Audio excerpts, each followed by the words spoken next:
कि हमारी बेबी है अभी अभी इसको साल भर भी नहीं हुआ है और इसको लेकर आंदोलन आए हैं। सोचिए कि इसको क्या हो सकता है, इसको क्या प्रभाव पड़ सकता है। अगर अभी कुछ होता है, तबीयत खराब होता है, कुछ भी होता है, तो सरकार देगी। हिटलर शाही रास्ता अपना रही है। ये दर्द और संवेदना को समझने के लिए तैयार नहीं। हम लोग को कोई बिंदु पर अभी तक कोई काम ही नहीं हुआ तो हम लोग क्या समझेंगे? तो उन लोग को हम लोग क्या माने? झूठा, फरेबी। और अवर बार करो या मरो के नारा के साथ होगा। सरकार हमारे दर्द और हमारी समस्या को सुनना होगा, अन्यथा जबरन हम लोग सुना देंगे। वर्दी इंसाफ 3। आप ये सोच रहे होंगे कि हम आपसे ये क्यों कह रहे हैं। बता दें कि सहायक पुलिसकर्मी पिछले कई वर्षों से अपनी मांगों को लेकर मोराबादी के समक्ष आंदोलन कर रहे हैं और इनका ये आंदोलन तीसरी बार है। आप सीधे तौर पर अब तस्वीर देख सकते हैं। ये तस्वीर है मोराबादी की और किस तरीके से यहाँ पर सभी पुलिसकर्मी टेंट गाड़ कर यहाँ पर धरना देने के लिए मजबूर हो गए हैं। बता दें कि 2017 में सरकार की ओर से नक्सलवाद को खत्म करने के लिए इनकी बहाली की गई थी और इनसे वादा किया गया था कि इन्हें जल्द ही समायोजित किया जाएगा और इनकी जो वेतन है उसे भी बढ़ा दी जाएगी। लेकिन सरकार की ओर से जो किया गया वादा था वो पूरा नहीं किया गया और कई बार इनकी ओर से सरकार से अपनी मांगों को लेकर विचार विमर्श भी किया गया, लेकिन सरकार की ओर से इनके विचार पर, इनकी मांगों पर कोई ध्यान नहीं दिया गया और जिसके बाद ये थक हार कर आज फिर से आंदोलन करने को मजबूर हो गए हैं। बता दें कि 2020 में इन्होंने पहली बार आंदोलन किया था और वहीं 2021 में इन्होंने दूसरी बार, और आज 2024 है और फिर से ये आंदोलन करने के लिए ये मोराबादी मैदान में एकत्रित हो गए हैं। हालांकि हम जवानों से ही बात करेंगे और जानेंगे कि आखिरकार क्यों फिर से इन्हें आस है कि सरकार इनकी मांगों को पूरा करेगी और क्या कुछ ये कहना चाहेंगे सरकार से।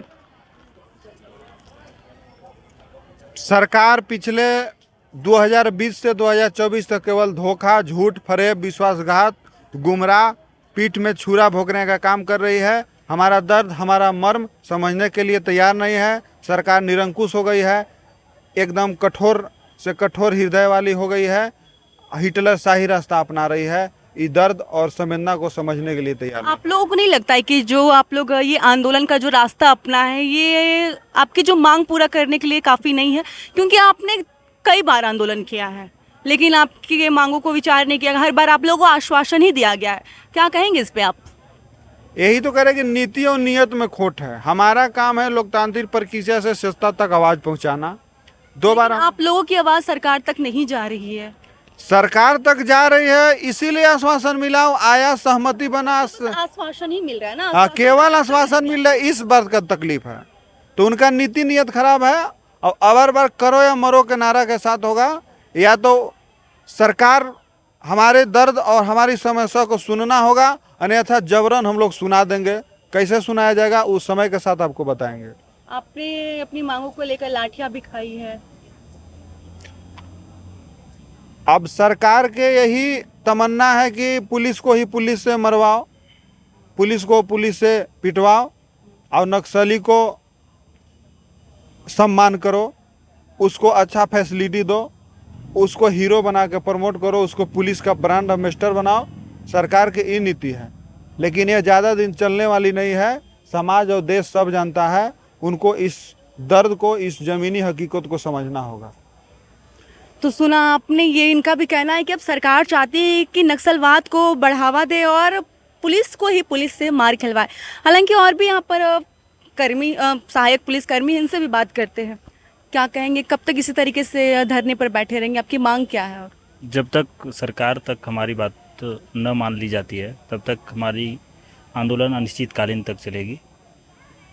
जी, हमारी मांग है कि समान वर्ग का समान वेतन और अन्य राज्य में भी हमारे सहायक पुलिसकर्मी हैं जिनको जिस प्रकार की मूलभूत सुविधा दी जा रही है उस प्रकार से हमारे राज्य में नहीं दी जा रही है। तो कितने पुलिसकर्मी यहाँ पे, सहायक पुलिसकर्मी हैं? हम लोग बहाल हुए थे 12 जिलों में 2500, जिसमें से अभी 2200 कार्यरत है।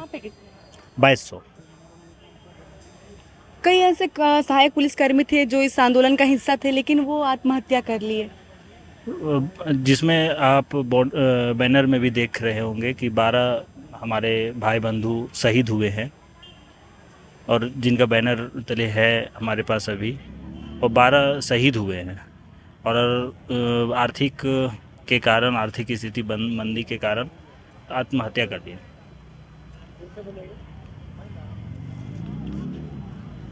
कट कर दीजिए उसको।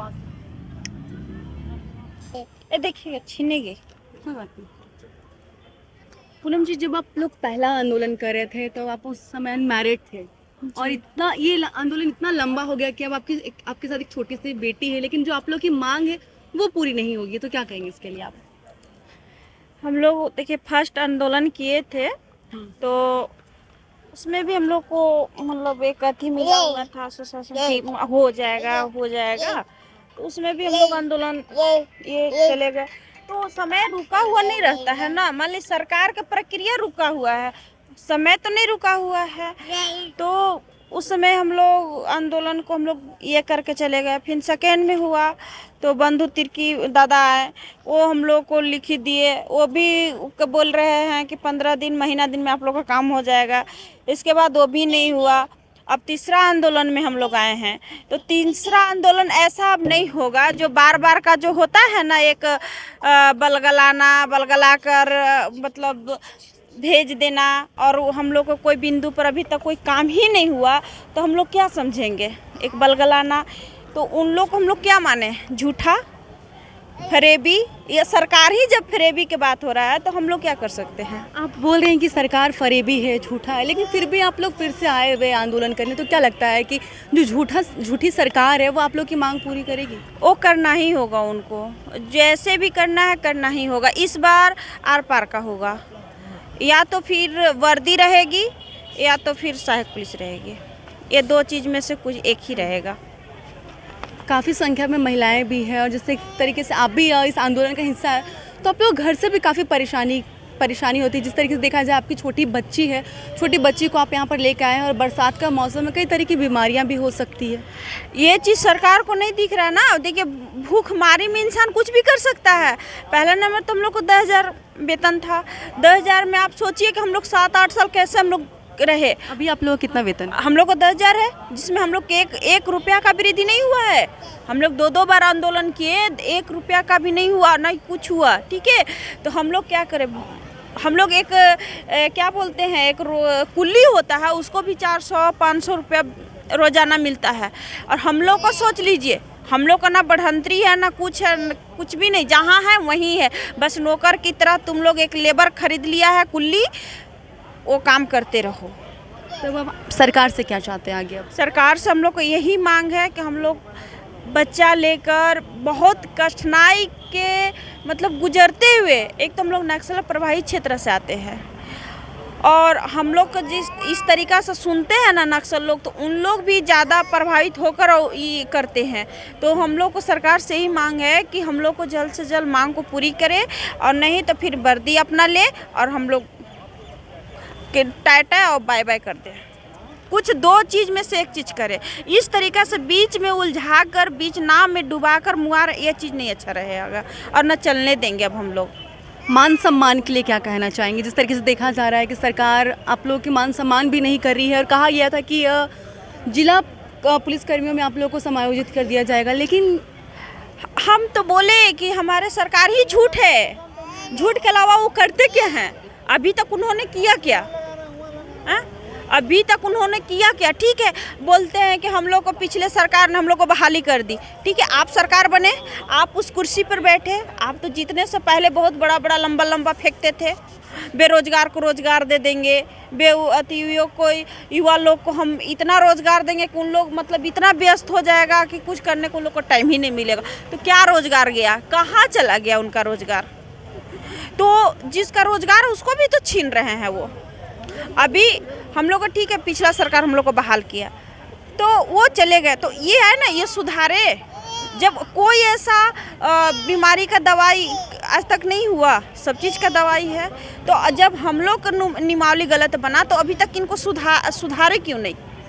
इसका मतलब सुधारे नहीं तो इनको मन ही नहीं है, हम लोग के ऊपर ध्यान ही नहीं है, कोई बिंदु पर काम नहीं कर सकते हैं, तो इनको फरेबी नहीं तो क्या बोले।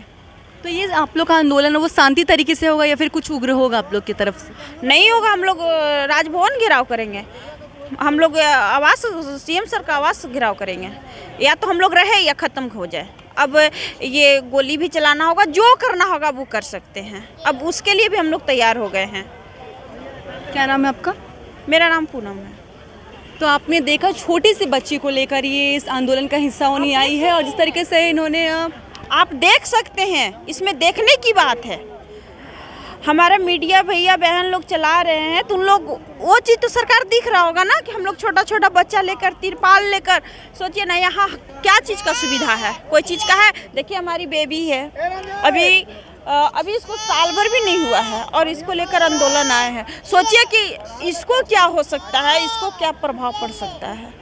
अगर अभी कुछ होता है, तबीयत खराब होता, कुछ भी होता है, सरकार देगी, जिम्मेवारी लेगी। हमारे कितने भाई बहन लोग शहीद हो गए हैं, अभी तक सरकार का एक च्यों नहीं निकला हुआ है, तो क्या उनको आरती उतारे हैं? अभी कुछ जिला बल का होता है तो उसको हर प्रक्रिया चालू होता है। सहायक पुलिस मर गया तो वो क्या हो गया, बस दफना दो ले जाकर, और ऊपर से कुछ नहीं, यहाँ तक कि तिरंगा में नहीं, कफन में जाता है। सरकार को क्या बोला जाएगा? सरकार से यही विनती है कि नज़र खोले और हम लोग को जो भी मांग है हम लोग को पूरा करे। तो देखा आपने, इन्होंने बताया कि साल भर की भी इनकी बच्ची नहीं है और ये इन्हें लेकर आंदोलन के लिए यहाँ पर आई हुई है। और जैसा कि अभी मानसून का समय है और इस मानसून से कई तरह की बीमारियाँ भी फैल सकती है। तो आप देख सकते हैं ये मोरहाबादी का स्टेज है और किस तरीके से यहाँ पर सभी जो महिला सहायक पुलिसकर्मी है वो यहाँ पर लेटी हुई है और सभी को कहीं ना कहीं काफ़ी परेशानियों का भी सामना करना पड़ रहा है। सीधे तौर पर आप तस्वीर देख सकते हैं। और हमने आपको जिस तरीके से बताया, पुलिसकर्मियों से भी हमने जब बात की तो देखा आपने, उन्होंने कहा कि हमें उन्हें समायोजित और बस वेतन ही नहीं चाहिए, उन्हें मान सम्मान भी चाहिए। जिस तरीके से जिला पुलिसकर्मियों को दिया जाता है उसी तर्ज पर इन्हें भी मान सम्मान सरकार की ओर से मिलने चाहिए। और सीधे तौर पर आपने देखा कि महिला ने किस तरीके से सरकार पर कई गंभीर आरोप भी लगाए। उन्होंने कहा कि सरकार अपनी आंखें बंद करके बैठी हुई है, सरकार झूठी है, फरोवी है और हर बार जो सहायक पुलिसकर्मी से झूठे वादे किए हैं, आश्वासन दिए, वो अभी तक पूरा नहीं हुआ है। अपने वीडियो जर्नलिस्ट रवि के साथ महक मिश्रा, दैनिक पोस्ट, रांची।